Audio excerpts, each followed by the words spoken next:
Material அந்த அமேசியம் 241 சொல்கிறேன்ல, அது வந்து அங்கே இருக்கிற ஏர் மாலிகல்ஸ் எல்லாத்தையுமே வந்து பார்த்தீங்கன்னா பாசிட்டிவ் அயான் நெகட்டிவ் அயானாக வந்து ஜென்ரேட் பண்ணும். ஸோ பாசிட்டிவ் அயான் நெகட்டிவ் அயானை வந்து ஜென்ரேட் பண்ணுற அந்த அந்த அந்த இன்பிட்வீன் அந்த கேப்பில் ஸோ பாசிட்டிவ் அயான்லாம் வந்து பார்த்தீங்கன்னா நெகட்டிவ் பிளேட் நெகட்டிவ் எலக்ட்ரோட நோக்கியும், பாசிட்டிவ் எல்லாம் நெகட்டிவ் நோக்கியும், அண்ட் நெகட்டிவ் அயான்ஸ் வந்து பார்த்திங்க அப்படின்னா பாசிட்டிவ் பிளேட் அந்த பாசிட்டிவ் எலக்ட்ரோட நோக்கியும் வந்து ட்ராவல் ஆக ஆரம்பிக்கும்.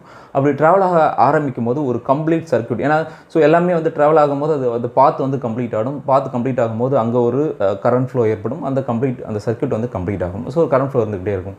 ஸோ இப்போ ஒரு ஃபயர் வருது. ஸோ ஒரு ஸ்மோக் பார்ட்டிகல்ஸ் உள்ளே என்ட்ராகுது. அது உள்ளே என்ட்ராகும்போது அந்த அயன்ஸ் பாண்டிங்கை ஓகே அந்த பாசிட்டிவ் நெகட்டிவ் அயான்ஸ் பாண்டிங்கை வந்து அது டிஸ்டர்ப் பண்ணும். ஸோ டிஸ்டர்ப் பண்ணும்போது என்ன ஆகும் அப்படின்னா அந்த சர்க்யூட் வந்து இன்கம்ப்ளீட் ஆகும். ஸோ கரண்ட் ஃப்ளோ வந்து ரொம்ப கம்மியாகும். ஸோ அதை பேஸ் பண்ணி தான் உங்களுக்கு அந்த டிடெக்டர் வந்து உங்களுக்கு சிக்னலை வந்து உங்களுடைய ஃபயர் அலாரம் பேனலுக்கு வந்து